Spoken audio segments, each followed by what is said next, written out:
a video, 2 videos of Christian Miracle called Everything Wrong with SummerSlam 2018, Part 1 and Part 1 and 2.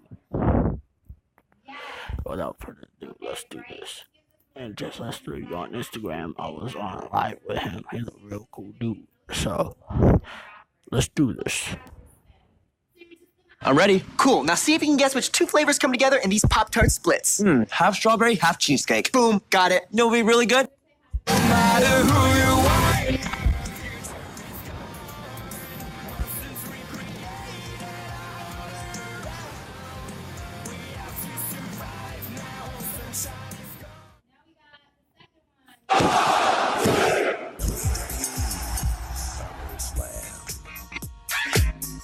When you think of success, what do you see? I see the WWE, but when I think of SummerSlam, Terry Crews never once comes up in my head. Also, I don't get this. Why is Terry Crews, of all people, on the opener for SummerSlam? Like, I'm seriously confused about this. Hell, we end up forgetting that he was here at all following this video's conclusion. This guy's playing his drums to a deserted area. Sure, Terry gives him some change, but if you're looking to make some money playing music on the streets, you're kinda doing it wrong. Oh, your chest. Whoa, what was that? Terry Crews is a funny actor, don't get me wrong, but I feel like he's trying too much with the comedy here. SummerSlam. It just feels so damn good. Okay, if you had stopped talking after another epic SummerSlam, then the opening promo would have ended on a great note, but the added comedy at the end ruined the mood. What are those terrible CGI graphics? Sure, it's great to watch for the viewers at home, but when you're in the arena and then see it on the screen, it looks awkward. What is this, a newly hired actor portraying Dean Ambrose? Because this guy doesn't look anywhere near like a lunatic anymore. The unkempt hair and style of clothing was what really made Dean a lunatic. This new look is cool, but it doesn't say lunatic. Seth Thanos Rollins. That outfit doesn't really suit Seth's character considering his motive is to win a championship, not commit murder on half of the WWE universe. Dressed like he's out here looking for the Infinity Gauntlet. But for some reason, I'm not allowed to reference the name of the guy he's trying to parody in this case. Don't get me wrong, Drew McIntyre's Discount Terminator music is badass, but shouldn't Dolph Ziggler's theme really be the one that played last considering he's the champion and Drew is just a ringside spectator? Presenting in Hollywood Florida Wing 218. The cameraman is pointing at the wrong wrestler when Dolph's being introduced as the Intercontinental Champion. It's quite a shame that Dolph had the Intercontinental title designed on his pants considering he loses the belt tonight, thus making this whole outfit look awkward. Feels weird when you realize that Drew McIntyre is getting more of the attention when he's not even the Intercontinental Champion, let alone a participant in this match. Having the Shield brethren back. Jonathan Coachman is incorrect. The Shield will not return until another 24 hours from this night. This is just Seth and Dean right now, whereas Roman Reigns is in the main event. Again. Dean Ambrosio's out of action for 9 months. Actually, it was 8 months. Not an opinion, it's a fact, Corey. That's what I hate about society. Somebody says their opinion and tries to convince everyone else that their opinion is fact and everyone else's opinion is crap. Here it is, and what's... Dean walking in for a kiss. Sure, it's cool knowing you got backup, Seth, but let Dean deal with Drew. You're supposed to focus on Dolph. No one cares what the #1 trend is, or what's trending at all. Which... Ooh! Michael Cole's delayed reaction to Dolph's kick to Seth's gut. Or was that Corey Graves? I don't care. Either way, it was a delayed reaction. Ziggler, a 6-time champion. If you think about it, while it is impressive that a wrestler won a certain title multiple times, another fact is they lost that championship the same multiple times. More of those virtual reality cameras. If this keeps up, buying tickets are going to look like last year's model because then everybody would be able to get the virtual experience of being at ringside. Dude, if Drew tries anything, Dean will destroy him. He's got you covered. I think one of the more annoying things about this great match is Seth keeps looking in Drew's direction, daring him to interfere. Able to capitalize. Now! See what happens when you keep doing stupid things, Seth? It's all too rare in the locker room. Oh, and Rollins hit hard. Not really. He didn't even fall on the apron. Just gently grazed it as he slowly slid to the floor outside. First a delayed reaction to a kick, and now an overreaction to a soft fall. Is this seriously what I gotta deal with all night? Did you hear that thud? You mean the non-existent thud? Sure, let's say I heard that. In reality, there wasn't even a thud. I don't even think that qualified as a bump, if I'm being honest. How about instead of constantly getting in Drew's face, you actually punch him, kick him, or even kiss him? Do something, because this is the 5th time you got in Drew's face and did nothing. The referee telling Dean and Drew not to fight despite the fact that they can fight if they want to. They're not participants in the match, so what is a fight between these two going to do for Seth and Dolph? We are sold out tonight at Barclays Center. I'm all in to say that Michael Cole is lying because I saw statuses of fans saying there were a number of seats still available at the Barclays Center. Iron Man match that went to overtime. The only thing memorable about that Iron Man match was the fans annoyingly counting down from 10 for every minute. Aside from that, I don't remember anything from that match whatsoever. Normal superstar might Ask him. Also, the referee is already asking Seth if he gives up, you moron. capitalize, hobbled with the one bad wheel. Seth was selling the injury very well until he started running as if nothing was wrong. Would have made more sense if he hobbled his way to Dolph. He was going over the top rope either way. Ziggler wants to beat Rollins. Stating the obvious, we're not even 20 minutes into this 4-hour show and I already got a headache. It's just another day for a Christian freaking miracle. Pull through by Rollins. There's No the way. no way. We've seen Seth do that so many times. How are you impressed with him being able to lift up Dolph like that after all this time? So much for that injured knee. Jonathan Coachman said exactly what I was about to say word for word. Seth is a great wrestler, but he absolutely sucks at selling leg injuries. He should go to Rusev for injury selling classes. The official at As if I had any other reason to get a splitting headache. The 10 chance activated, so the 10 sin penalty activates. The fans were accurate at NXT Brooklyn the previous night with the counting, but SummerSlam apparently. This is for the Intercontinental Championship. In case you thought this was for the Universal Championship for some reason. What's the right for the title? Dolph survives. Whoa. Will his knee hold up? The way Seth has been selling his knee injury, I'd be surprised if it gave out at all. Come on, Dolph. Monologuing is a villain's greatest weakness, and it's likely that which allowed Seth to regain his composure and coincidentally win the championship at the same time.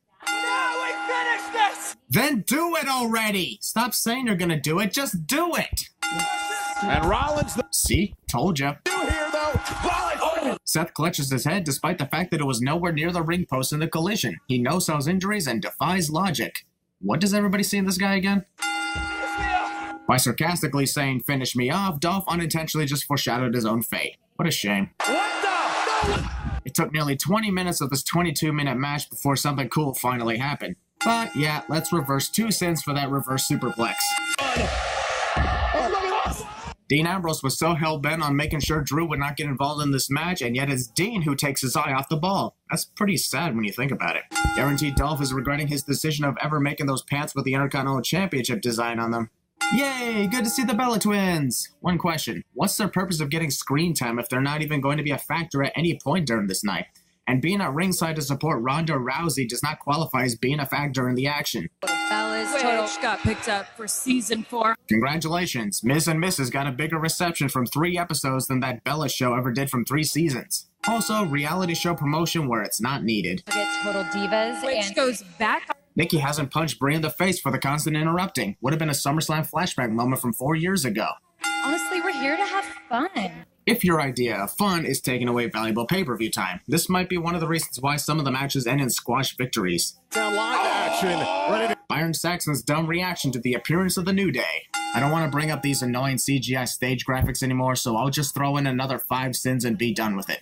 So now the Bludgeon Brothers are donning deer antlers, which is fine, I guess. But what the hell did Rowan trade in his sheep mask for? Is that a discount Sting mask? Previously on WWE. Tuesday. Exercise. To this day, that's still impressive how Rowan does that spinning heel kick. Hell, the look on the face of Xavier Woods was likely an impressed look rather than a painful look. Game. Curious to see. Question, why does almost everyone turn around after taking a big boot to the face, instead of the logical way of landing on your back? The height. Rowan splashes Xavier, then basically says, "What are you looking at?" to Big E before going for the pin. That was a little weird. Harper's got one. What the hell was that supposed to be? Xavier manages to get out, but Harper decides to throw himself down and whack his hands on the stairs. Double sin for that cringe moment. Face first. When Harper's face was clearly 2.5 feet away from the steel. Here's Woods. Haha, Rowan ran right into the cameraman. Harper. Oh no.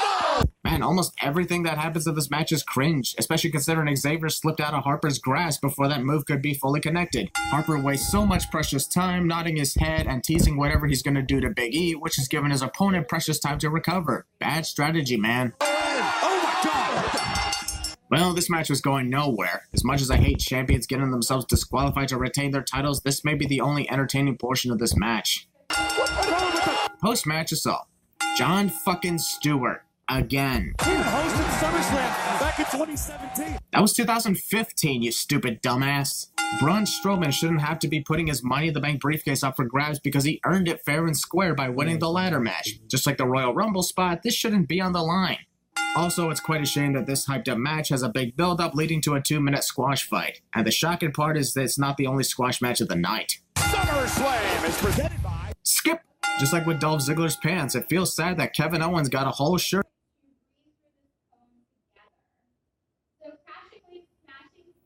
What is happening?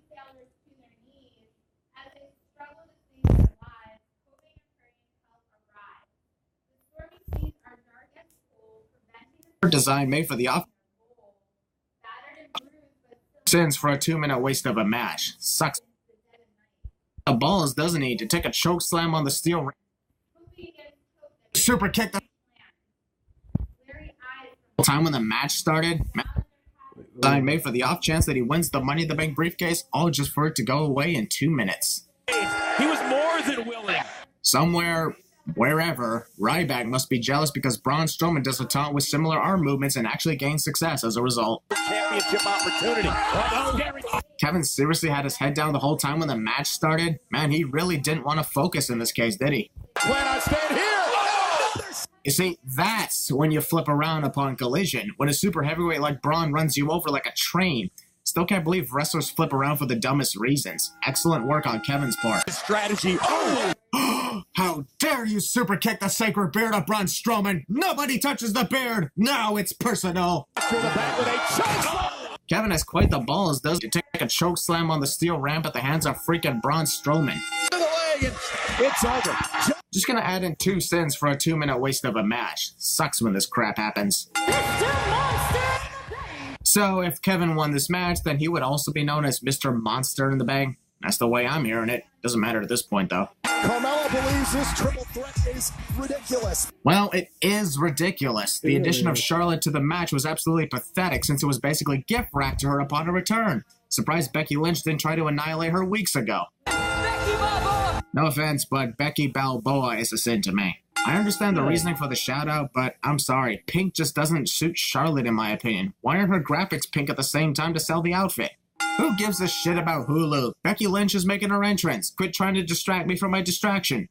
Wait, what? She's going to end up more like Ivan Drago or Apollo Creed. By saying Becky is going to end up like Apollo Creed, Corey is implying that Carmella is going to literally kill her in this match. This just got dark all of a sudden. To the hashtag women's title tonight. The fact that Tom Phillips just called it the hashtag women's title promoting social media once again. I roll my eyes for the 50th time in the first hour. Also, Carmella is just asking to get her ass kicked by taunting both Becky and Charlotte while simultaneously doing her moonwalk strut. Another one of those matches. Exactly what's at stake. What do you think she's doing? Charlotte's just as much a participant in this match as you are. Are you that stupid, Carmella? Wait, scratch that. She probably is. Bad, Becky. Very bad. Carmella not understand the rules. As smart strategy as it was for Carmella to make Becky believe Charlotte was the one who hit her, why would Becky be surprised at all? This is every woman for herself, so why is Becky asking Charlotte if she hit her? This should be a casual thing in triple threat matches involving best friends. By saying this is competition, Charlotte would be great at SummerSlam's 2 expansion. Fire right the leg, another cover. The referee tries to count Becky's shoulders despite the fact that she was long out of the pinning predicament before he could even get a position to start counting. Oh! Ow, my hands! Remember, no countouts, no disqualifications. We already know that. Shut up. Copyright infringement. Was hoping I wouldn't say that, but I gotta stop getting my hopes up for things like that. And by the hair, Carmella got a hold of Flair. No one likes a rhymer, Tom. That really made me facepalm. Charlotte Flair is the strongest woman in all of WWE. Really? Charlotte is the strongest woman in all of WWE? So we're just gonna ignore Nia Jax, Natalya, and so on, right? Right? Carmella had the plan. Not again. Becky from behind, look at the steal. Commentator stupidly refers to a roll-up as stealing the victory cliche. Can we please stop saying that? It's not stealing if it's legal. I guarantee Carmella's basking in the last few moments she has left to be able to say that phrase now. Yeah, see, valuable time being wasted. More copyright infringement on the part of Carmella. Also, I can't believe I'm gonna say this, but Byron Saxton would somehow be great at CinemaSins 2 expansion. Ugh. Oh, no, it... Oh! What a devastating kick to the air. There are quite a lot of sins in this one match. Oh! Becky managed to connect with Carmella, whereas she missed Charlotte, who I assume just fell down for the joy of falling down. The champion just like that. Thinking about the title. Oh god, this was so awkward. Carmella standing around just waiting for Becky to connect the next move, who wastes time posing for the fans. This match is really, really bad. More bad than I thought it was the first time I saw it. Would be enough. No, Ugh, how much longer is this match gonna be? I don't think I can handle seeing this many awkward moments. Can't take it much longer.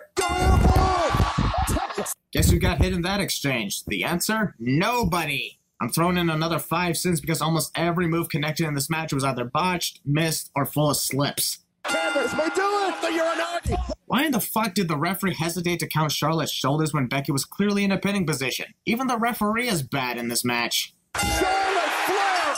In the span of 3 years, Charlotte managed to win 7 championships. It's clearly obvious that WWE is desperate to make her the next 16-time champion just like her father, and it's annoying the hell out of me. Also, Charlotte no-sold almost everything in this match and still walked away the winner. That makes this title win all the more awkward.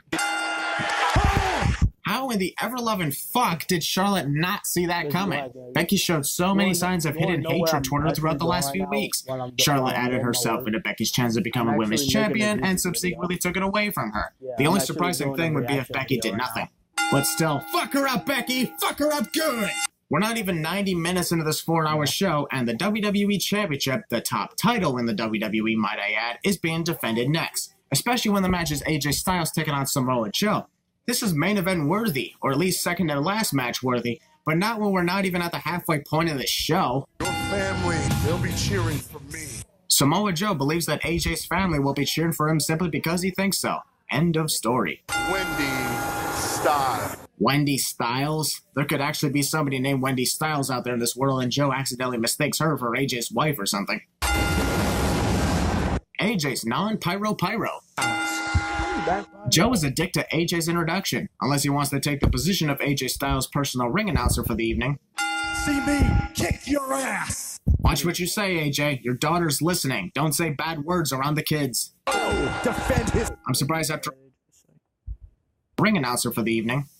See me kick your ass. Watch what you say, AJ. Your daughter's listening. Don't say bad words around the kids. Oh, defend his. I'm surprised after all these years that AJ hasn't gotten frustrated with his hair always getting into his face. In my opinion, he should consider a haircut. Unfamiliar territory. TNA chance, mainly because the name TNA is non-existent nowadays. Too many trends in one night. AJ cannot let his emotions get the best of him. Well, he does have the champion's advantage and can't lose his title by disqualification or countout. So if he loses his temper and lets his emotions get the best of him, he won't really lose his title. How about instead of telling Joe that you'll get him, you actually get him?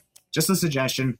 Or you could just continue circling around the ring with him instead of wrestling, I guess. Which would be boring. Very boring.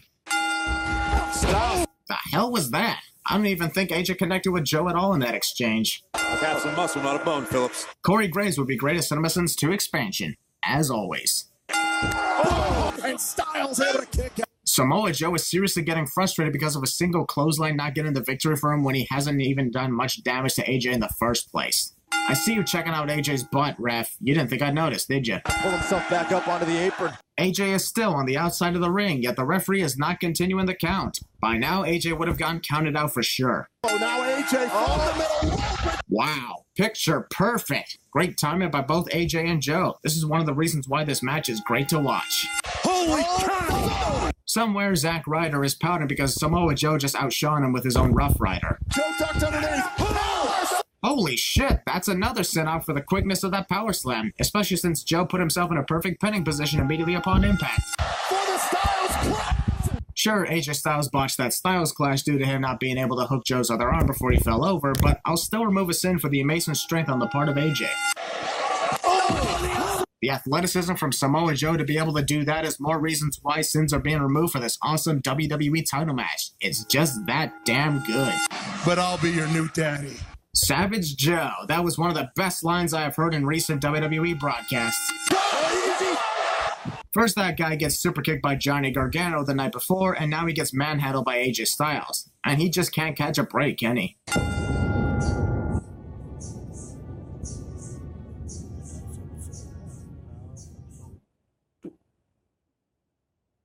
See if you can guess which 2 flavors come together in these Pop-Tart splits. Half strawberry, half cheesecake. Now try adding something else. It's very aquatic. Want a bite? No, thank you.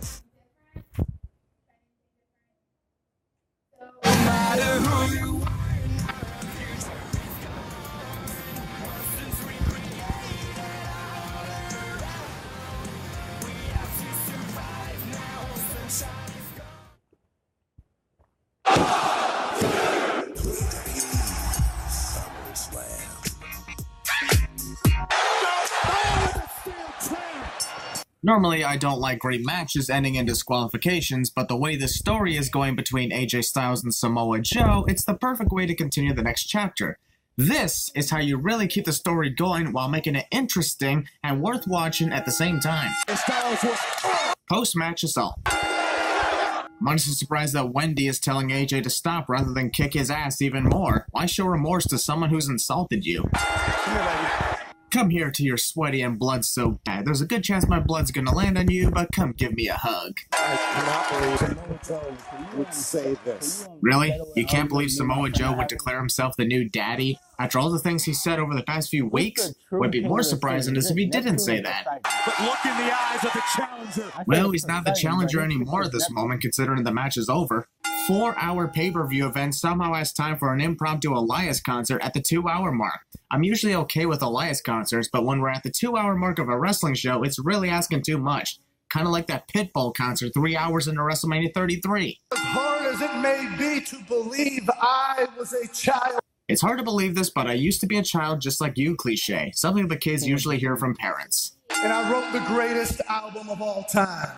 Well, this confirms it. Elias is exactly like every cocky musician known to man. Releases an album and brags about it being the greatest of all time. Oh, the music industry. Knowing that the entire world loves you is an incredible feeling. I wouldn't know. Everybody around the world hates me.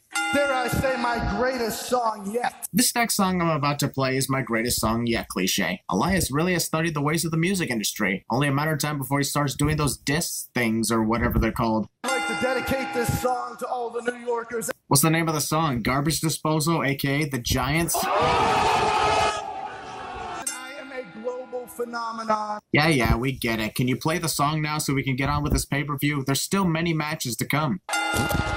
Well, you see, that's what happens when you pull on the guitar that hard. Also, I'm throwing in 4 sins because this was a 4-minute build-up all just for Elias to break his guitar before he could play the first note and then he walks away. The end. Talk about wasting precious time.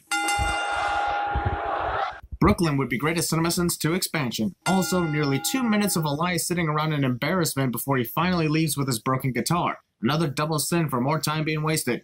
The Miz is really trying to look too much like Becky Lynch, isn't he? You guys want to fetch my limo and celebrate after. After the B team gains success on their own, the Miz still believes that they will follow his orders. And the B stands for Daniel Bryan. That starts with a D. Your name also starts with a D. It's called Dumbass. Also, traitors. This match is quoted as 8 years in the making, despite the fact that Daniel Bryan and The Miz have fought several times throughout those 8 years. Now, if they never faced each other whatsoever prior to this night, then that advertisement would make more sense. Maybe The Miz needed me. There is nobody better than Daniel. There is nobody better than me, cliche. One of the top cliches any professional wrestler would say. Hell, I might end up saying that myself when the time comes. I'm sorry, but I don't think any of us can look at this retirement segment the same way again, because when somebody returns to in-ring action after making a great retirement speech, it makes that segment the biggest waste of time in their careers. Just stating facts. Honestly, for the build-up promo to this match, WWE should have just replayed this entire segment, because this entire segment is the perfect way to hype up Daniel Bryan versus The Miz. Everything that Miz said was realistic, and why he's, no pun intended, awesome.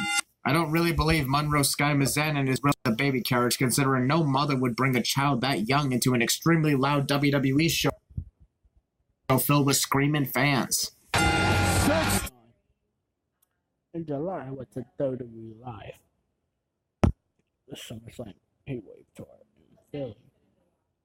I saw like 20 babies in there. Like 20 babies.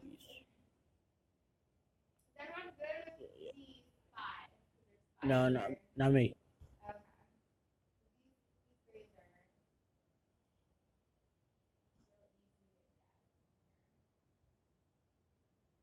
So, yeah, it's a good chance to see them. Or it could be another doll. Commentator states the number of fans in attendance at the show as though we even give a shit about a cliche. To punch Miz in the face. Daniel Bryan has punched Miz in the face so many times over the years. How would this one punch be any different from the hundreds of other punches? Also, what is so symbolic that Daniel sees him punching Miz in the face? Does he think it would shut him up? because many other wrestlers have punched The Miz in the face, and here he is, still talking. Some obstacles between. The first time Miz put himself through the ropes, I let it slide, but when he keeps it up, then I start to get bored. Not everything needs to be done twice here. So, was that punch also symbolic? What are you talking about? The Miz committing copyright infringement on Daniel Bryan's yes kicks. Hooray! You finally punched Miz in the face. Again, for the 1,000th time in your career. Feel better now? Mission accomplished? It's on the moneymaker. Daniel Bryan committing copyright infringement on The Miz's it kicks. So I suppose they're both in the wrong here. The Miz thinks he's in the bar, or in the Shield. They look like him, they eat like him. Corey Graves must have studied the lives of every New Yorker in the world. The only person who looks even remotely like Daniel Bryan is the Psycho Kid who is still hiding in Switzerland. If you're not a fan of McJuggernuggets, you wouldn't get that reference. Also, they eat like Daniel. I may have to recheck in case I'm wrong, but I highly doubt that every New Yorker is a vegan here. It was clearly polar opposite. That was one of the most messed up bulldogs I've ever seen, especially the way Miz slipped. The crack of a baseball bat hitting a home run. When is the last time the Yankees done one of those, am I right? Ow! Oh, I already made a sports reference in this video. That might be why I got slapped this time. Brian and a knee right to the... Tom Phillips stuttering. Hollywood film. There's so much copyright infringement, but I'm too tired to count them all this time. Just throw in a few sins and let's call it a night. Daniel Bryan was... The Miz is covering himself up despite the fact that he knows that Daniel would not aim to punch him in the head while locking in his submission. Hell, Miz did this submission himself to Daniel 20 seconds ago. Oh, wait a minute. Would have honestly removed a sin or two if both Daniel and Miz got pinned simultaneously right there, because that would have been one of the funniest out-of-nowhere endings to a match I could think of. Clear to go. The Miz is a dick to Birdie's potential brothers or sisters. Rope here and no. Hey, I remember that scene from 2010, and a load of other times these two have faced off. Who else remembers Miz always doing that to Daniel in their matches? You can hear Miz saying, how about a cravat? What in the actual fuck did Tom just say? Because Miz clearly told Daniel, I'm better than you, not whatever gibberish Tom just uttered. Good lord, that was bad. Miz should punch Daniel Bryan in the face. As you clearly saw many times, Corey, Miz has already punched Daniel Bryan in the face during this match. Knowing you and your near Michael Cole behavior toward The Miz, I'm surprised you missed that. How's that for a punch in the face? Too much talking. Can somebody wake up Daniel, please? He's fallen asleep on the job again. I can't really tell, though. All I see is hair. It's come to an explosion here. What made Corey suddenly pause and then complete the word explosion? Did you think for a moment that the word explosion would be a good example of this match? Daniel Bryan here. And now Daniel Bryan is a dick to Monroe's potential brothers or sisters. I say we're back to an even playing field. How about instead of telling Daniel to stop, you do that one thing referees are supposed to do in this case? You know, like start counting? You've been here for decades. You should know how to do that. Oh, man, from the... I will say that was a perfectly executed and perfectly timed back superplex. About time I start giving center movers in this match. The Miz has Daniel where he wants him and has every chance in the world to try and finish him off. But let's take a look at the crowd instead and allow Daniel to regain some of his composure. Yes! Yes. Never thought I'd send the word yes for something involving Daniel Bryan. That's a first. Position right now. Slap in the ring post. Oh yeah, I forgot. Maryse was here at ringside to support her husband. Boy, do I feel embarrassed right about now.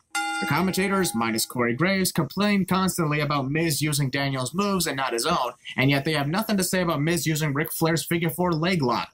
I guess they only care about Daniel and don't care if Ric's moves get used. The figure 4 fist fight. Figure 4 fist fight. Try saying that 5 times fast. Also, in order for it to be a fist fight, Miz would have to be punching Daniel too, and he hasn't done that while keeping the submission locked in. The referee grabbing Daniel's ass while trying to get him to release the hold. You didn't think I noticed that, did you? I'm the wrestling center. I see everything. 12-6 elbows. 12-6. Usually when people round numbers, they say the lowest number first. Why would we be counting backwards in this case, Corey? Fighting. I bet Maryse was telling Miz, why haven't you decided to grow a mustache yet? You would look good in one. Now that I mention it, I think Miz would look cool with a mustache. Hell, he could make Mustache Mountain jealous. Get out of here! You know, if the Bella twins wanted to be a factor during SummerSlam, we could have had Brie Bella show up to attack Maryse or something. Having Miz win by means of brass knuckles courtesy of Maryse is another great way to continue this rivalry. 2 matches in a row where the finish has a great continuation to the story. WWE doesn't seem to do that much nowadays, so this is an improvement.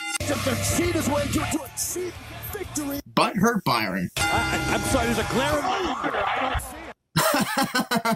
Corey Graves is fucking awesome.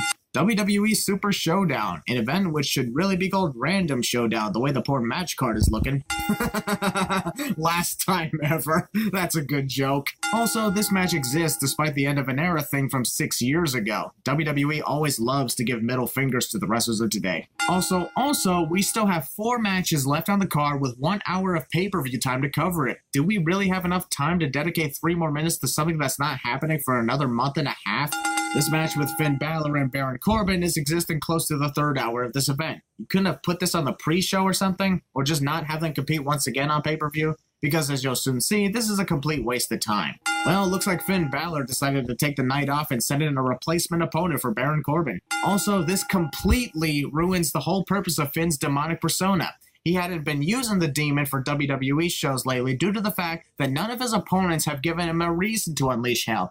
At least when Seth Rollins and Bray Wyatt feuded with Finn, they actually pressed his buttons and forced the demon out of him. For this case, the demon has arrived in the most awkward appearance I've ever seen. Also, is this the gender fluid demon or something? That might explain the dress. This CGI graphics may be the only one I actually like, with a demonic looking sky above the ring. Nice touch to the entrance. Last time, Demon has been a part of SummerSlam 2 years ago. Really? So what the hell was facing Bray Wyatt at SummerSlam literally 1 year ago? I would be impressed with the look, but unfortunately Carnage keeps popping in my head. And also the Boogeyman, but mostly Carnage. Can he maybe alter the match? How about Baron brings a cross and shouts the power of Christ compels you? That could work. Maybe we can reschedule it. Reschedule this match? There's only 1 hour left and 3 other matches on the card. Teeth hands. And I'm trying to figure out why he doesn't do this more often. Maybe because nobody has pissed him off enough to make him do this? Like in this case, the demon is here for virtually no reason, and that's sinful. Basically what we're saying is, Finn Balor spent hours and hours getting all this heavily detailed paint on him, all just to use it for a 90-second match. Hell, even his entrance was longer than the match, making it all the more pointless. Is the demon force sensitive too? I should have known Miz was going to do something like that. You mean you actually didn't know that the Miz would pull off a stunt like he did earlier? How? Don't even get me started on that Maurice. Brie Bella holds it together and prevents herself from calling Maurice a bitch, despite not having a problem with calling Stephanie McMahon a bitch 500 times in 2014. I needed to win that match. This match is one I needed to win, cliche. Fight for your dreams. I swear, if I have to hear another case of fight for your dreams in the case of Daniel Bryan, I'm gonna lose my shit. Is this seriously all his gimmick is about? Fighting for your dreams? For a wrestler who has already achieved literally everything in the WWE? Multiple title wins, WrestleMania main event headliner? What else is left? I'm gonna stay back here and punch some walls. Daniel wants to cause property damage. Previously on WWE. SummerSlam is brought to you in part by... Skip! As great as it is to see the United States Championship defended, this match feels out of place on the card, especially after all that we've witnessed in the first 3 hours. I'm just saying, not every title has to be defended on pay-per-view. Supreme, we're about to find out. More of that off-sync singing, and since the theme song no longer goes to that original beat, it makes it 5 times worse. After the dehumanizing behavior. Dehumanizing behavior? I get that Randy Orton has turned back to the villainous snake he used to be, but dehumanizing? Or is that referencing Randy's obsession with Jeff Hardy's ear? Honestly, Shinsuke Nakamura's attempt at doing the delete chant was so funny that I'm removing another sin. Heel Shinsuke is honestly the most hilarious thing about SmackDown. Boy, a handful of kicks there. Look at copyright infringement. At least Shinsuke was also, 11-minute U.S. title matches, mainly dick measuring contests and taunt stealing for both Jeff and Shinsuke. Yep, you heard that correctly. Trying to pick up the mirror, and it looked like a sling blade. That was not a sling blade, Tom. That was clearly a sleeper slam. Fun fact, that was one of my signature moves in my wrestling days, but with more force into it. Either way, that wasn't a sling blade. No one cares what's trending, even in part 2. Went for a twist of fate. Can someone please have Shinsuke stop going for low blows all the time in his matches? Because that's not a cool thing for him to do constantly. I'm honestly sick of it at this point. Shinsuke was... twist. No offense, but ever since Jeff connects the twist of fate in a stunner-like way, it really took out the cool look in the move. Now all I see is a spinning stunner.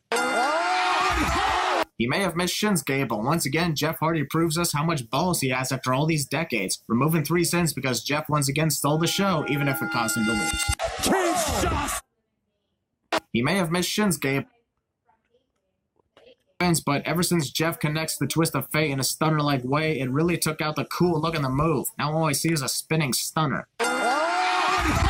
He may have missed Shinsuke, but once again, Jeff Hardy proves us how much balls he has after all these decades, removing 3 cents because Jeff once again stole the show, even if it caused him to lose. Kinshasa! Corey Graves no longer has enthusiasm with shouting Shinsuke's finisher anymore, which is kinda sad. Randy Orton makes his way to the ring for a full minute all just to turn around and not do a thing. I'm already tired and want to go to bed. Is there at least something coming at the very end of the night that will cause me to go ballistic in celebration? Because at this point I'm begging you, give me something to scream and joy about. Biggest match of Ronda. Well, Ronda Rousey has had less than 10 matches in her WWE career, so I really don't think we should make a big deal about what match is her biggest in her career. No offense to Alexa Bliss, but I really don't qualify this match as the biggest in Ronda Rousey's career. That credit would probably go to Nia Jax from the Money in the Bank pay-per-view event, since Nia was more of a challenge than Alexa. Also, Ronda getting this title match was completely undeserved. She annihilates Alexa Bliss, beats the hell out of security, referees, and even assaults general manager Kurt Angle, and after all that, she gets a title match? That makes absolutely zero sense. Talk about showing too much favoritism. This is seriously aggravating if you ask me. You got this wrong. Ronda Rousey didn't return 30 days later because, if you recall, her suspension was extended a further week, so she actually returned 35 days later. Natalia's shout out to her father, the late Jim the Anvil Neidhart, was truly a great moment tonight. Here's a send-off for respect. Wait, what? I thought Natalya was accompanying Ronda Rousey to the ring. Why is Alexa Bliss coming out next? She's the champion, right? The champion should always come out last. Here are the Bella Twins at ringside. Do we give a shit? Hell no. Their presence doesn't mean shit and plays no part to this match. WWE virtual reality is a sin. It just is. Not everything has to be virtual reality. I prefer actual reality over this bullshit. The hell is with the weird eye makeup? I'm trying to figure out what Ronda's trying to be for this match. Any guesses, folks? Time to get it on. Giggity. Baddest woman on the planet. If Ronda Rousey was really the baddest woman on the planet, she wouldn't have such a nice girly attitude. She'd be as destructive emotionally as she is physically. Oh, he went for a cheap shot. Fuck you, Michael. Alexa wasn't going for a cheap shot because Ronda was clearly watching her. It's not a cheap shot if you're face-to-face with your opponent. Get your facts right for once. Ronda ready to go and Alexa Bliss. We interrupt SummerSlam 2018 to bring you Fastlane 2017. And as we've seen with Kevin Owens and Goldberg, this strategy never works. Just a matter of time now. As much as I dislike Ronda being in this title match, seeing her do this I'll give you a chance by blinding myself technique was entertaining very much. I don't like her one bit, but she still somehow manages to remove sins from my counter. I'm sorry, this is funny as fuck. No. Ronda, we get that you're excited to win the Raw Women's Championship, but can you not speak to Alexa so loudly when asking her if she's ready for you to execute your next move? Alexa Bliss's double-jointedness really comes into play here, and now I'm cringing. She really knows how to make it look like her arm is snapping. That's what's so awesome about this moment. Third squash match of the night. That's not what SummerSlam needs. By booing the Bella Twins out of the building, the crowd in Brooklyn will be great assistance to expansion. As usual, the Bella Twins gotta make it all about themselves, even if it wasn't their intention. This is Ronda's moment, not theirs. The night that changes careers, defines legacies. Haven't we heard that exact same statement for almost every WWE pay-per-view concept that ever existed? Because at this point, every pay-per-view changes careers and defines your legacies from the WWE's perspective. Here we go again. I'm sick of hearing about him, talking about him, looking at him. How can you look at Brock Lesnar when he's not even around 95% of the time? I get that you're sick of hearing about him and talking about him, but looking at him? History is written by the victors. Correct and incorrect. You failed again. Wrong. Roman hit first. So Roman Reigns won the steel cage match at Greatest Royal Rumble. As far as I'm concerned, we're tied with a win apiece in 2018. I'd much rather be at home on my couch. Then vacate the title, get the fuck out, and don't ever come back, you lazy bastard. Yep, you're seeing it correctly. We are watching this from a fan's phone rather than the WWE's cameras. Brock had to resort to the pepper spray. Actually, that was Paul Heyman who resorted to using pepper spray against Roman, not Brock. Brock Lesnar is even too lazy to mace his opponent. Roman is ready to go out on his shield tonight. Wah, wah. Also, foreshadowing the random and completely unnecessary second reunion of The Shield 24 hours later. Roman's clearly doing just fine on his own. Same with Seth Rollins and Dean Ambrose. Wah. 504 days, Brock Lesnar is ruled. Actually, for at least 480 of those 504 days, Brock Lesnar hasn't ruled shit except becoming the heir of the couches. Also, a title reign spanning 504 days is supposed to sound impressive and amazing because of a champion managing to hang on to the title for that long period. But when you look at Brock Lesnar, you just see a lazy prick who doesn't know the difference between being a real champion and being a part-time disgrace to the entire sport of professional wrestling. Defending! Defending! 10 title defenses in 504 days. What a bitch. Honestly, if you think about it, if Braun Strowman had cashed in his Money in the Bank briefcase right now, Roman Reigns would have been out of the Universal title match because the match hadn't started, and if Braun cashed in on Brock right now, it would have just been a one-on-one match between Braun and Brock. If only that happened, we could have seen Roman's face saying, well, this is awkward. Beastie boy. Beastie boy. Look what you did, Braun. You made the crowd do another off-sync chant. In this case, an off-sync chant of Beastie Boy. From out of nowhere! That is so bad the way Brock Lesnar reacted to that Superman punch. First off, Brock reacted too early. Secondly, that made Roman miss the punch completely. And thirdly, what's with the weird jumping movements? Although I'm removing a sin because the moment Roman started hitting those Superman punches early, it got us all hoping that he would destroy Brock for good. Even if the punches didn't get the job done, it still was an intense moment. To his feet. Oh! Winner of SummerSlam 2018 to bring you WrestleMania 29, an event Brock coincidentally also lost at. From Lesnar. Why again? Here comes Roman. Roman! Wrestler accidentally throws himself into an unintended target upon his opponent moving out of the way cliche. Also, trying to spear Brock out of the ring never seems to work out for Roman Reigns. Versus the Greatest Royal Rumble, it cost him the match in controversial fashion, and now tonight, it causes him to accidentally take out Braun Strowman. Roman Reigns. Not many too. Not many tooth? Jonathan Coachman ain't making a lot of sense here tonight. Shouldn't the referee be counting out both Brock and Roman rather than simply telling them to get back into the ring? Another case of referees not doing their jobs properly. With the contract. Brock's not hitting Braun with a piece of paper. That's a briefcase, not a contract, dumbass. Brock is a dick to Money in the Bank briefcases and the SummerSlam stage at the same time. Does that mean he's a double dick?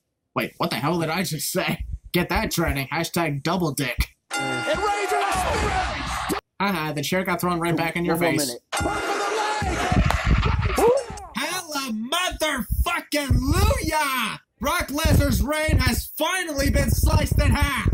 I don't care who is going to be the one to end the title reign, as long as the nightmare has ended. Thank you, Roman Reigns, for killing Brock Lesnar's reign of terror. We are eternally grateful. And now the Universal Championship can be relevant once again.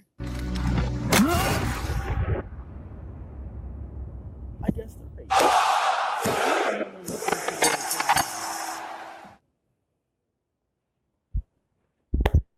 Okay, well, I'll probably upload another video soon. I'm not. Probably upload another video soon. Have a good day.